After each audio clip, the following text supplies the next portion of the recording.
Hey, what's up guys? Tony here, and I want to bring you guys a little bit of a different commentary today, and it is something that I have mentioned before, and I never really had the courage to do it, so this is actually coming on the heels of a conversation I had with somebody the other day too, so I decided to just go ahead and go and be adventurous and be bold and do the commentary. So for those of you guys who don't know, my inspiration for getting on YouTube was one, Hutch, and two, Woody's gamer tag. But it's more Hutch than Woody. But what Woody brought was that he liked to call himself the uncle of YouTube, or the uncle of Call of Duty, of the community, that is.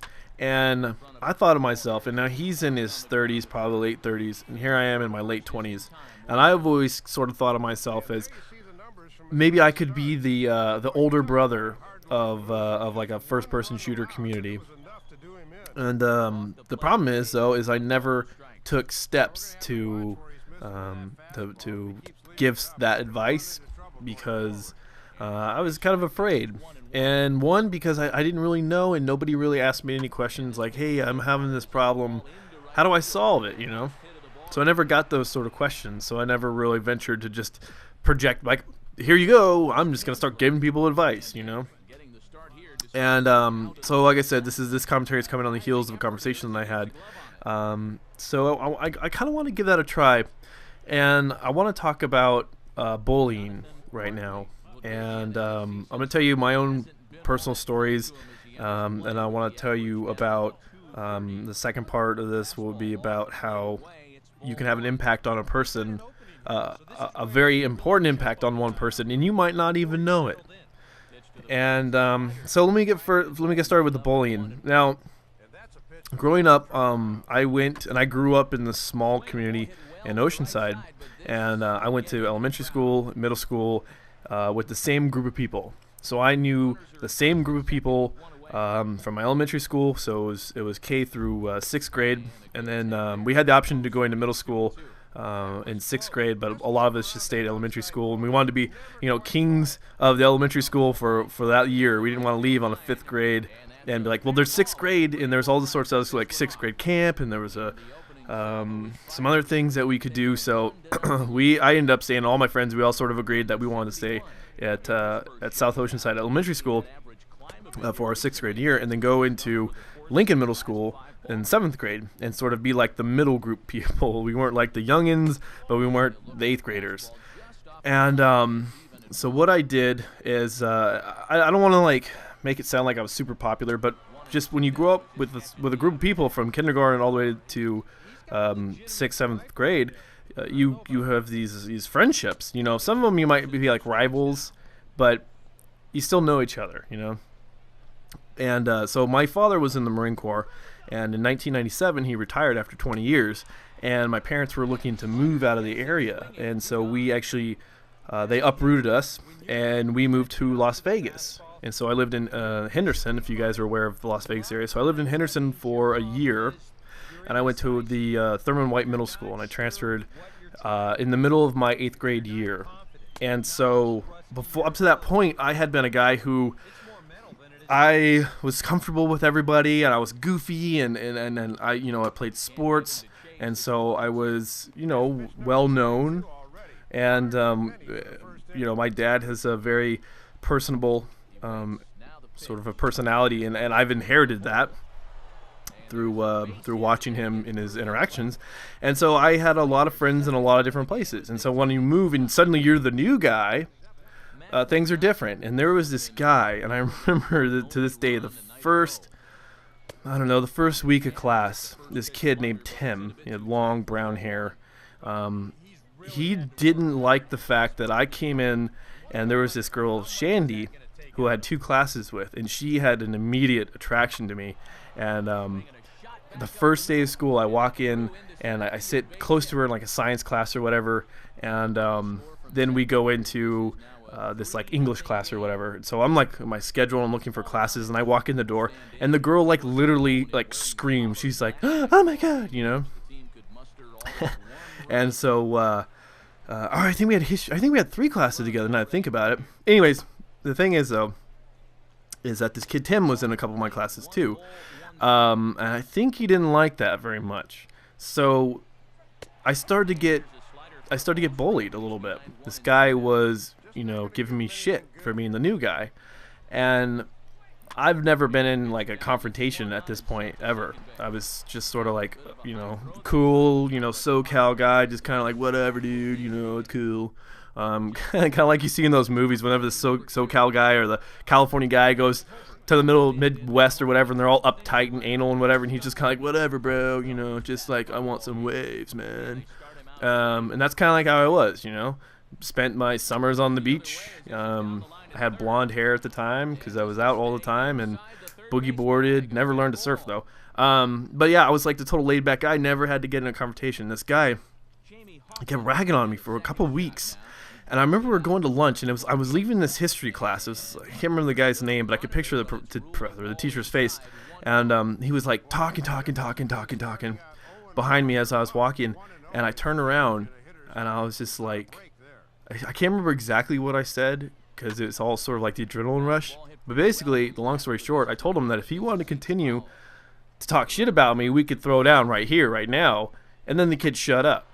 So I confronted the bully, and then he was gone. Then he disappeared. And then later on, as the year progressed, we kind of grew to become friends. And then it was towards the end of my 8th grade year, my parents realized that they were going to move back to Oceanside, because there was nothing really going on in Vegas. My dad was working security at the Mirage, and it just wasn't really panning out the way that they were hoping, and they wanted to buy a house, and it fell through. And so they're like, okay, we're going to come back. And so we came back, and so my mom was like, my mom and my younger brother were back. They actually moved about 6 or 8 months into this. They decided, okay, we're going to move back to Oceanside. So my mom was in Oceanside. My dad, my older brother, and I were still in Vegas, and we had like a little bachelor pad going on. And so my brother opted to stay in Vegas and finish out his senior year because he didn't want to transfer again. His junior year. He just wanted to finish out his junior year in high school. So he did that. And then I was like, I want to graduate from middle school with my friends. I want to go back to middle school. And so I transferred back to Oceanside to Lincoln Middle School. And so I got into this class. And what was this guy's name? Jose, Joey, I think it was Joe. No, I can't remember now off the top of my head. But for whatever reason, I got in this class and I sat next to him. And because I was, quote, the new guy again, even though I wasn't the new guy, he started picking on me. And then being that, again, I'm not really a confrontational sort of guy, I opted to not do anything about it. He would just talk shit the whole time. He sat next to me. And it was in this math class. And then one day he had a paintball pellet, and he poked a hole in it, and he dripped it all over my backpack. It was white. I was so enraged. I almost literally stood up and flung him out of his desk. And I thought about it. Like the last day of class, I almost stood outside of my classroom. I did stand outside of my classroom, but I was waiting for him. I was like, I'm going to throw down. I'm going to beat this guy's ass, because he tormented me so during this last few months of the school year. And I opted not to, just because, there's you get that little moral compass going and you decide not to do something. And that's why I just decided not to. But I was transferring school systems. If I got into a fight and I got suspended, because if you got in a fight or whatever and you get suspended, and if you're an 8th grader, your suspension rolled over to the next year, so you would serve whatever your suspension was at the next level, so my freshman year of high school. But I was transferring school systems, so I wasn't sure. I was like, that's not going to follow me. I'm just going to beat this kid's ass. But he had a lot of friends. And my friends weren't in that class. I was pretty much solo, so I opted to not get my ass beat, or beat him up and then get my ass beat by his friends. So I decided not to, and I didn't do that. And it's one of those things that, looking back, I probably should have said something. I probably should have done something. I probably should have told, I don't know, a teacher, hey, look, this kid, look what he did to my backpack. Like, what the hell, But when you're young, you don't want to be like the rat or whatever. And so. Yeah, so I didn't do anything. And then, even I don't know, you can't really consider it bullying, but even my friends, even now, like here I am at 29 years old, there are some borderline like bullying tendencies that happen. It's like teasing. It's good fun teasing, but after a while, like after the first couple times, it's just like, okay, enough is enough. And it all came on the heels of this. We were playing softball a couple seasons ago, and we went out to go to a bar afterwards. And after any sort of like a physical event, like so if I play a baseball game or if I play a softball game or whatever, and I perspire and stuff, I don't like to drink because for whatever reason, my family was blessed with the whole like let's sweat a whole bunch, and so if I perspire a lot, and if I drink alcohol after that, I'll just get a really bad hangover because I'll be dehydrated. So I opted to just get a Pepsi or Coke or whatever they had available, and my friends, these two guys here, just kind of like, dude, you never drink. And it was something so mundane. It's like, you never drink. I'm like, what are you talking about? Like, because we had been out drinking before. We went to Vegas. We gotten messed up before. But then from that day, it was just like every time I was around them, if I didn't order a drink, it was like, oh, you didn't drink. You don't drink. Oh, my God. Duh, Tony doesn't drink. How come you don't drink? Let's try to get him to drink a beer. It became that sort of a game. And then after a while, it got a little bit tiresome. And I was kind of like, all right, whatever. And I don't really hang out with those guys anymore because I just get tired of it. So I don't do that. So that's kind of like my like quote bullying background. I don't have anything really nasty. Nobody really picked on me hard, but there are some elements in there, and there's some lessons to be learned. It's just like, hey, look, if something bothers you, bring it up, and if you don't feel that you yourself can take care of it, tell somebody else, because nobody likes to be bullied. Nobody wants to be picked on, and so. It's a good segue into the second topic, where you never know how much influence you have on a person's life. Sometimes you never know. Sometimes you'll find out later, like in this case, but sometimes you'll never, ever know. And for me, I was in my senior year in high school, and I was the editor of my school newspaper, so it wasn't like the most glamorous thing, quite nerdy. And there was... there was one of the editors. I think she was like the editorial editor or something. But one of the other editors was openly gay. She's an openly gay lesbian, and she was a part of the the GSA, I think what they called the Gay Straight Alliance at El Camino High School. And from what from what I knew, she lived a normal life. She had friends, and she showed up to class, and we talked, and we were decent friends, decent high school friends, at least within the confines of the newspaper, because we were around each other enough. We just talked and whatever. We stayed after school a lot to work on the newspaper, and so. I just never really thought it was that big of a deal. I was just as friendly to her as I was to my baseball teammates or to my friends or my photography friends or, whatever. You have your little cliques in high school. And I treated her just like I treated everyone else, just nice. And I was, the do unto others sort of mentality, if you want people to be nice to you be nice to them. And it wasn't until years later, it was like 3 or 4 years after high school, I was working at this camera store. And she walked in, she saw me working, and she came in, and I was like, hey, what's up? And we talked, and we sort of caught up, and like, hey, what are you doing? Well, I don't know, working full time, blah, blah, blah. What is she doing? She was doing whatever she was doing. And she's like, I have to tell you something. I'm like, okay, what's up? She's like, she said, you saved my life. And I was like, okay, like how? I'm not Spider-Man. I didn't, jump in front of a bus for you. I didn't, go into a burning building. I didn't do anything spectacular. We were just, high school peers, buddies, or friends, or whatever you want to call us. And she told me that when she was in high school, she got picked on a lot because she was gay. And, mind you, I went to high school in the late 90s, early 2000s. I graduated in 01. So having gay people in high school was this sort of a transitional period. It was like accepted, but it was still sort of a taboo, it was this weird little area. I'm not sure what high school is like now, if it's more accepted than it was when I was in high school, but it generally seems like today in today's world, being gay is far more acceptable than it was, 10 years ago, 12 years ago now. And so She said that she was picked on a lot and that she was actually going to commit suicide.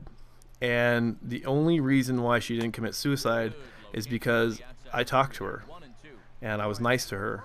And she's like, when I needed somebody the most, you were always there to talk to me and treat me like a normal person and not like a freak. And that hit home with me. I was like, oh my God, are you serious? And so to be told years later that you had such an impact on someone's life, I mean, like, I'm not flying a flag here saying like I'm a hero, but it's really humbling to know that the little things you do sometimes can have a major impact on people's lives. And in this case, she decided to not commit suicide because I treated her like a normal person. So just think about that. Just think about some of the, mundane interactions you have with people that you think nothing of. They might mean the world to somebody else. So you never really know. And so to wrap this up, I just want to say that for those of you guys who may be experiencing some sort of a bully or some sort of a pressure in life, there's always like a way out. There's always a solution. There's always people you can talk to. They're either their internet friends or their real life friends, or they're some sort of an authoritarian figure, parent, teacher, police officer, firefighter, priest. I don't know, whatever you can find, as long as they're an adult. I mean, like 21 and up. If they're around your age range, you mean your friends will understand. But if your friends are the ones who are, persecuting you, or persecuting the bullying, then they're not going to be the ones to talk to you. But like I said, the point is that there's always a way out. There's always someone to talk to, and like I said at the beginning of the commentary, I'd always thought of myself that I could potentially be like the older brother of COD community or Battlefield community or whatever, older brother of YouTube. And if anyone has a problem, you can come to me and I'll do my best to help you as best as I can, because that's just the kind of person I am. I'm very much a giving person. So like I said, just one last time, there's always a way out. Talk to somebody, even if it's a random dude on the internet who posts videos like myself. So anyways, guys, I want you guys, just have a good time, enjoy yourselves, don't worry about too much stuff, take that Southern California sort of vibe, like, hey man, just enjoy the waves, and you guys take it easy, have a good day. Thanks for watching, thanks for subscribing, and I'll talk to you guys later.